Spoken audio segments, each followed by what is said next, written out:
BEd semester 2 में paper 7 pedagogy of history में एक चैप्टर शिक्षक के गुण क्वालिटीज ऑफ टीचर पे चर्चा करेंगे। शिक्षक का नाम लेते ही एक ऐसे पर्सनालिटी की बात आती है जो राष्ट्र निर्माता होते हैं। शिक्षक ही शिक्षा जगत में एक ऐसी धुरी कह सकते हैं कि जो अपने पर्सनालिटी, अपने स्किल और अपने नॉलेज से राष्ट्र के लिए एक भावी नागरिक तैयार करते हैं और बच्चों में ऐसे गुणों को डेवलप करते हैं कि जो कि देश के विकास में, समाज के विकास में अपना योगदान दे सके। एक मैं श्लोक कहना चाहूंगी कि मनु ने कहा है कि शिक्षक ब्रह्मा का ही रूप है, ब्रह्मा का दर्जा दिया गया है। और ऐसे भी आप हमेशा से सुनते आए हैं कि गुरुर ब्रह्मा गुरुर विष्णु गुरुर्देवो महेश्वरा गुरु साक्षात परब्रह्मा तस्मै श्री गुरुवे नमः। अर्थात देवताओं से भी श्रेष्ठ स्थान गुरुओं को प्राप्त है, क्योंकि गुरु ही किसी को भी बताते हैं कि देवता कौन है। तो इसलिए गुरु का स्थान बहुत ही आदरणीय है और सम्मानीय स्थान रखते हैं इस संसार में। तो आज जो हम लोग चर्चा करेंगे कि एक इतिहास शिक्षक में कौन कौन से गुण होने चाहिए ताकि वो स्टूडेंट्स को अच्छे से अच्छा ज्ञान दे सके। तो हम देखेंगे कि इतिहास शिक्षण में कौन कौन सी क्वालिटीज होनी चाहिए। तो पहला जो गुण होना चाहिए कि विषय का गहन ज्ञान, बाल मनोविज्ञान का ज्ञान होना चाहिए, विषय में विश्वास और निष्ठा होनी चाहिए, शिक्षण के विभिन्न तरीकों का ज्ञान होनी चाहिए, क्षेत्रीय और प्रांतीय इतिहास का ज्ञान होना चाहिए, वर्तमान घटनाओं का ज्ञान होना चाहिए, इतिहास के शिक्षण के उद्देश्यों का ज्ञान होना चाहिए। साथ ही साथ एक इतिहास टीचर में कथावाचक स्टोरी टेलिंग की भी क्वालिटी होनी चाहिए। इसके अतिरिक्त विश्व इतिहास का ज्ञान उनके अंदर होनी चाहिए, वैज्ञानिक दृष्टिकोण होना चाहिए। अगर अन्य गुणों की हम बात करें तो एक इतिहास शिक्षक में नेतृत्व का भी गुण होना चाहिए, अन्य विषय का भी ज्ञान होना चाहिए, उनको स्पेशल ट्रेनिंग की भी जरूरत है इतिहास शिक्षण में सफलता प्राप्त करने के लिए। साथ ही साथ इतिहास शिक्षक को कला प्रिय भी होना चाहिए। अब हम लोग एक एक करके इस पे चर्चा करेंगे। मैं पहले ही बता दूं कि इतिहास विषय को विज्ञान और कला दोनों ही कहा गया है। अर्थात इतिहास विज्ञान भी है और कला भी है। विज्ञान क्यों है? विज्ञान की अगर परिभाषा दें तो विज्ञान के अंतर्गत क्या होता है कि किसी भी तथ्य को प्रमाणित करने के लिए उसकी सत्यता को प्रमाणित करना पड़ता है। तो उसी प्रकार इतिहास में भी तथ्यों को प्रमाणित करना पड़ता है और साथ ही साथ तथ्यों को अपने भाषा की निपुणता के द्वारा, कौशल के द्वारा भी प्रकट करने की जरूरत होती है। तो वो कला हो गई। तो इसलिए इतिहास के शिक्षक में कला और विज्ञान को प्रमाणित करने की दोनों ही क्वालिटीज होनी चाहिए। तो अब हम लोग पहले टॉपिक पर चर्चा करेंगे कि विषय का गहन ज्ञान होना चाहिए, क्योंकि अगर इतिहास एक इतना विस्तृत विषय है कि इसमें सबसे बड़ी जो समस्या है वो है कालक्रम की समस्या, कि कौन सी घटना कब घटी, किस राजा का शासनकाल कब रहा। तो इसके लिए इतिहास के विषय को कुछ स्पेशल काल का गहन ज्ञान होना चाहिए, तभी वो स्टूडेंट्स के सामने उस ज्ञान को विस्तृत रूप से चर्चा कर पाएंगे, उसे समझा पाएंगे। और अगर दूसरी बात करते हैं कि बाल मनोविज्ञान का ज्ञान होना चाहिए, बाल मनोविज्ञान का ज्ञान इसलिए होना चाहिए इतिहास शिक्षक, साथ ही साथ अन्य किसी भी सब्जेक्ट के टीचर को बाल मनोविज्ञान का ज्ञान होना चाहिए, क्योंकि अभी या हमेशा से बच्चों में व्यक्तिगत विभिन्नताएं पाई जाती हैं। सभी बच्चों की रुचियां, उनका व्यवहार, उनका स्वभाव अलग अलग होता है, तो उनके अनुसार हमें शिक्षण देनी चाहिए ताकि वो हमारी बातों को अच्छे से समझ सकें।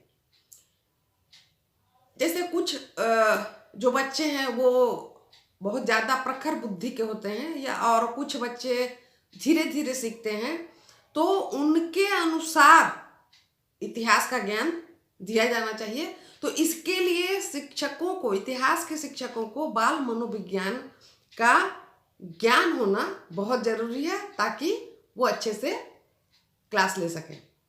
दूसरी बात है कि विषय में विश्वास भी होनी चाहिए और निष्ठा भी होनी चाहिए। जैसा कि अभी का जो समाज है, या फिर हमेशा से आप कह सकते हैं कि शिक्षकों का जो वेतन होता है अन्य विषय के, अन्य व्यवसाय के लोगों से की तुलना में कम पाया जाता है। फिर भी अगर कही जाए ये बात, तो इतिहास के शिक्षकों को अपने विषय के प्रति निष्ठा रखने की जरूरत है ताकि वो अपनी कुशलता पूर्वक अपना ज्ञान दे सकें, उनका मनोबल बढ़ा हुआ रहे। तो ये स्वयं अपने व्यवसाय के प्रति निष्ठा बहुत जरूरी है, अन्यथा वो बहुत अच्छे से अपना ज्ञान नहीं दे पाएंगे। अगर हम आगे बात करें कि शिक्षण के विभिन्न तरीकों का ज्ञान होना चाहिए, यहाँ तरीकों से मैं बता दूं कि विधियों, हर काल में जो शिक्षण विधियां हैं वो सब्जेक्ट्स के अनुसार विभाजित की गई हैं। तो यहाँ अगर इतिहास शिक्षण की विधि की बात की जाए तो प्राचीन काल में देखा गया है कि व्याख्यान विधि पे ज़्यादा बल दिया जाता था। जो टीचर होते थे वो व्याख्यान देते थे और स्टूडेंट्स उसे सुन करके उसका अनुकरण करते थे। तर्क विधि थी, प्रदर्शन विधि थी। तो ये अभी अगर बात करें अभी की शिक्षण विधियों में बहुत सारे बदलाव आए हैं। अभी प्रोजेक्टर के माध्यम से, टीवी के माध्यम से, रेडियो के माध्यम से हम पढ़ाते हैं। तो शिक्षण विधियों में जो परिवर्तन आया है, नई नई इलेक्ट्रॉनिक चीज़ें जो हमारे सामने आई है, तो उसका भी जो तकनीक, जो नए नए तकनीक हैं, उसका भी ज्ञान इतिहास शिक्षक को होना चाहिए। आगे हम लोग अगर बात करें कि क्षेत्रीय और प्रांतीय इतिहास का ज्ञान होना चाहिए, तो यहाँ जो अगर हम भारत की बात करें तो अलग अलग बहुत सारे प्रांत हैं और हर प्रांत के जो कुछ महान व्यक्ति हैं, उन्होंने देश के लिए, राष्ट्र के लिए बहुत सारे बलिदान दिए, त्याग दिए हैं। बहुत सारे प्रांत में अलग अलग रूप से घटनाएं घटी हैं। तो यहाँ पे बात आती है कि इतिहास शिक्षक को क्या करना चाहिए। तो यहाँ पे जो एक उग्र दृष्टिकोण की बात अगर करें तो कभी कभी स्टूडेंट्स में ये भावना, अहम की भावना हो जाती है कि मैं गुजरात से हूँ या बिहार से हूँ या बंगाल से हूँ, तो यहाँ के हमारे प्रांत के लोगों ने ज़्यादा योगदान दिया है। तो एक अहम की भावना आ जाती है। तो इसे दूर करने के लिए और इसे राष्ट्र के साथ जोड़ने के लिए इतिहास के शिक्षक को बहुत ही महत्वपूर्ण कदम उठाने चाहिए ताकि राष्ट्रीयता की भावना का विकास कर सकें छात्रों में। अगर हम आगे बात करें तो वर्तमान घटनाओं का ज्ञान होना चाहिए इतिहास शिक्षक को, क्योंकि इतिहास विषय में हमेशा खोज होते रहना बहुत जरूरी है। जैसा कि मैंने कहा कि उनका जो वैज्ञानिक दृष्टिकोण अपनाना चाहिए शिक्षकों को, और चूंकि विज्ञान, इतिहास को विज्ञान की श्रेणी में भी रखा गया है, तो इसमें सत्य पे आधारित जो भी घटनाएं घटी उसको सत्यता के माध्यम से हमेशा प्रमाणित करने की जरूरत है। तो इसलिए इसमें जो भी नए नए रिसर्च होते जा रहे हैं तो उसका भी ज्ञान होना चाहिए, ताकि हम पुरानी घटनाओं के साथ जो नए अभी जो खोज होंगे उसका हम तुलना कर सकें और उसके आधार पे स्टूडेंट्स को हम अपना ज्ञान दे सकें। आगे अगर हम बात करें तो इतिहास के शिक्षण के उद्देश्यों का भी ज्ञान हमें पता होना चाहिए। क्या क्या उद्देश्य हैं, जैसे इतिहास के प्रति रुचि उत्पन्न करना, राष्ट्रीयता की भावना का विकास करना बच्चों के अंतर्गत, एक अच्छा नागरिक तैयार करना, अंतर्राष्ट्रीय सद्भावना का विकास करना। तो ये और भी सारे जो भी उद्देश्य हैं, इसका भी ज्ञान एक इतिहास शिक्षक को होनी चाहिए। अगर हम आगे बात करें तो कथावाचक, स्टोरी टेलर होना चाहिए इतिहास के शिक्षक को, क्योंकि इतिहास को, जैसा कि आपके भी मन में ये बात होगी कि इतिहास को बड़ा ही नीरस सब्जेक्ट माना गया है, क्योंकि इसमें तिथियों का, तारीखों का बहुत ही एक समस्या, एक जाल सा बुना रहता है। तो इतने घटनाएं भी इतनी घट गई हैं कि उसे याद रख पाना स्टूडेंट्स के प्रति बड़ा समस्या हो जाती है। तो इतिहास शिक्षक को स्टोरी टेलर होना चाहिए, उसको उन घटनाओं को कहानी के माध्यम से बच्चों को समझाना चाहिए, क्योंकि छोटे छोटे क्लास के अगर हम बच्चों की बात करें तो वो अगर कहानी सुनना बड़ा पसंद करते हैं, तो हर घटनाओं को, किसी की जीवनी को कहानी के माध्यम से बच्चों को बताएं, और इसके लिए शिक्षक स्वयं अच्छी अच्छी कहानियों को चूज करें, उसे आत्मसात करें और कॉन्फिडेंस के साथ उन कहानियों का वर्णन करना चाहिए। अगर अन्य बात करें तो नेतृत्व की भी क्वालिटी होनी चाहिए एक शिक्षक के अंतर्गत। कला प्रिय होना बहुत जरूरी है, क्योंकि चूंकि मैंने कहा कि इतिहास विज्ञान तथा कला दोनों है, और इसे एक भाषा के माध्यम से, साहित्य के माध्यम से हम इतिहास को प्रदर्शित करते हैं। तो कलात्मक गुण होना इतिहास के अंदर बहुत जरूरी है। कभी कभी हमें अभिनय के माध्यम से भी इतिहास की घटनाओं का वर्णन करना पड़ता है, तो वो क्वालिटी भी इतिहास के शिक्षक के अंतर्गत बहुत जरूरी है। तो ऐसे तो और भी बहुत सारे गुण हैं, जितना भी डेवलप किया जाए इतिहास के शिक्षक के अंतर्गत।